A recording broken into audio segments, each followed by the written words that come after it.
Hello friends, आज हम left join और राइट ज्वाइन के बारे में पढ़ेंगे। हमने अपनी लास्ट वीडियो में इनर ज्वाइन के बारे में पढ़ा था, तो आज हम अपने इस वीडियो में लेफ्ट ज्वाइन और राइट ज्वाइन को इम्प्लीमेंट करेंगे। तो सबसे पहले हम लिखेंगे सिलेक्ट। यहाँ पे मुझे फर्स्ट टेबल में से सिर्फ 3 कॉलम्स को डिस्प्ले करना है, एम्प्लॉय की आईडी, एम्प्लॉय का नेम, और सेकेंड टेबल में से मुझे सिर्फ डिपार्टमेंट नेम चाहिए। तो 3 कॉलम्स हम डिस्प्ले करेंगे, employee ID, employee name and department name. तो यहाँ पे हमें 2 टेबल्स को ज्वाइन करना है, तो हम ज्वाइन कीवर्ड का यूज करेंगे। साथ में हम सीखेंगे कि लेफ्ट और राइट में क्या डिफरेंस होता है और कहाँ पे इसका यूज किया जाता है। तो सबसे पहले आप क्या लिखेंगे यहाँ पे, from first table name. First table name है हमारी एम्प्लॉय। उसके बाद आप ज्वाइंस तो लिखते ही हैं, तो यहाँ पे मैंने लिखा ज्वाइन। सेकेंड टेबल का नाम डिपार्टमेंट। अब इन दोनों को हम ज्वाइन करेंगे with the help of common column. तो सबसे पहले हम क्या लिखेंगे यहाँ पे, first table name dot department ID. Department ID एक ऐसा कॉलम है दोनों टेबल में जो कॉमन है, तो इसके थ्रू हम दोनों टेबल्स को ज्वाइन कर सकते हैं। तो हमने इस तरीके से लिखा। अगर मैं सिंपल यहाँ पे ज्वाइन लिख रही हूँ तो इसका मतलब क्या हो गया, मैं यहाँ पर इनर ज्वाइन का यूज कर रही हूँ। इनर ज्वाइन अगर आपको नहीं पता है तो मैंने इसकी वीडियो बना रखी है, आप चाहे तो देख सकते हैं। तो यहाँ पे हम लेफ्ट ज्वाइन का यूज करेंगे, तो मैं यहाँ पे क्या लिखूंगी, लेफ्ट। ज्वाइन से पहले आप क्या लिखेंगे, लेफ्ट, स्पेस देंगे, फिर ज्वाइन लिखेंगे। लेफ्ट ज्वाइन का मतलब क्या होता है, लेफ्ट ज्वाइन का मतलब होता है कि आप जो फर्स्ट टेबल दे रहे हैं, जो हमारी फर्स्ट टेबल है, लेफ्ट टेबल है, उसको प्रेफरेंस फर्स्ट मिलेगी, उसको फर्स्ट प्रेफरेंस आप दे रहे हैं। यानी कि आपके जितने भी रिकॉर्ड्स आएंगे वो फर्स्ट टेबल के सारे रिकॉर्ड्स को डिस्प्ले करेगा। सेकंड टेबल के रिकॉर्ड्स आपके पास डिस्प्ले होंगे, जो अवेलेबल होंगे उसकी वैल्यूज आ जाएंगी, और जो अवेलेबल नहीं होंगे उसमें नल वैल्यू आ जाएगी। तो इसका एक बारी हम डिस्प्ले देख लेते हैं किस तरीके से हमारे पास टेबल आएगी। तो यहाँ पर सेम क्वेरी में दोबारा से लिख रही हूँ, select employee ID, name, department name, from employee, left. अब यहाँ पे आपके लिखेंगे left join. Second table name, अब हम इन दोनों टेबल्स को ज्वाइन करेंगे with the help of column department ID equal to department dot department ID semicolon. तो इस वाले केस में हमारे पास जो रिजल्ट आएगा, जो आउटपुट आएगा, वहां पे हमारे पास 3 कॉलम्स आएंगे, क्योंकि हमने 3 कॉलम्स लिए। तो मैं यहाँ पे 3 कॉलम्स बना देती हूँ। फर्स्ट हमारे पास आएगा एम्प्लॉय की आईडी, एम्प्लॉय के नेम और उसके डिपार्टमेंट नेम। अब यहाँ पे देखो, जो हमारे पास एम्प्लॉय टेबल है, मैंने यहाँ पे लेफ्ट लिखा है, तो इसका मतलब है प्रेफरेंस किसको मिलेगी, एम्प्लॉय टेबल को मिलेगी। एम्प्लॉय टेबल के सारे रिकॉर्ड्स डिस्प्ले होंगे, तो एम्प्लॉय की जितनी भी आईडीज हैं वो सारी की सारी डिस्प्ले होगी। तो यहाँ पे E3 है, E4 है, E5 है, देन E6 है। यहाँ पे जितने भी नेम्स होंगे वो सारे एम्प्लॉयज के डिस्प्ले होंगे, क्योंकि यहाँ पे हमने प्रेफरेंस किसको दिया है, एम्प्लॉय टेबल को दिया। तो यहाँ पे जितने भी नेम्स होंगे वो सारे डिस्प्ले होंगे।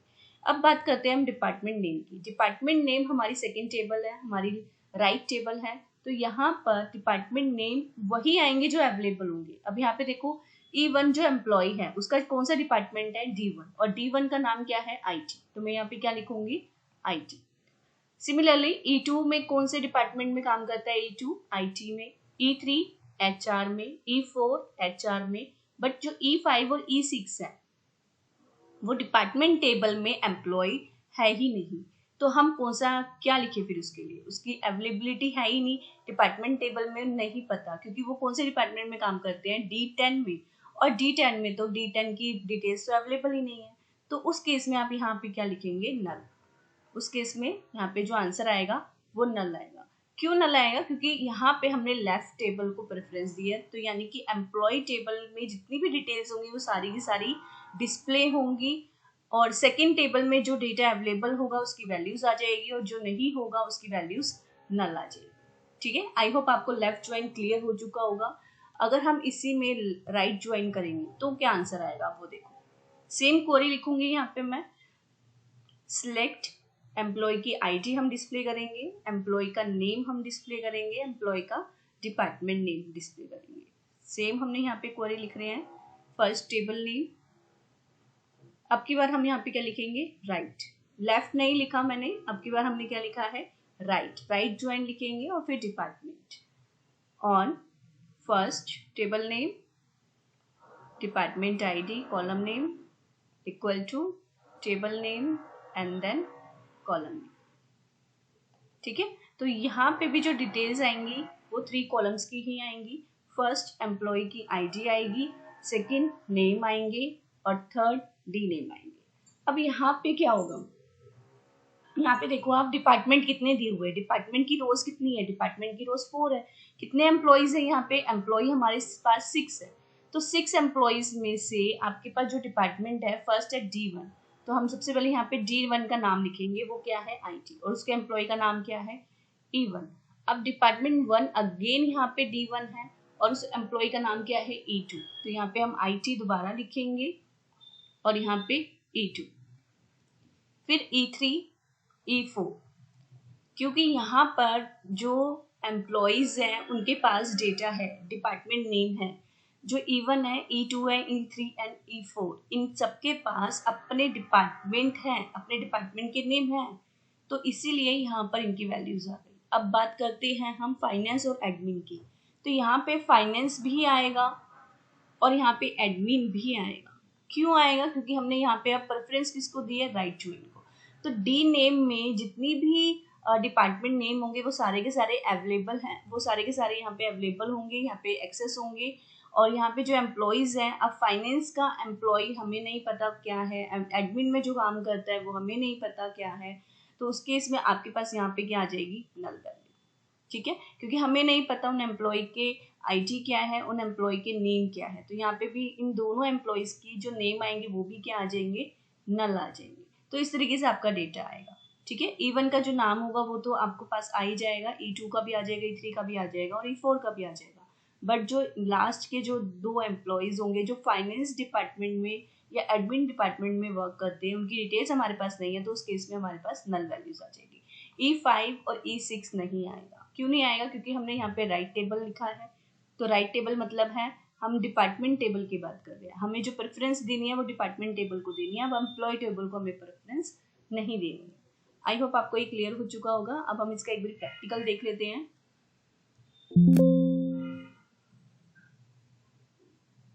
यहाँ पे देख सकते हैं आप, मैंने 2 टेबल ओपन की हुई है, एक एम्प्लॉय की और एक डिपार्टमेंट की।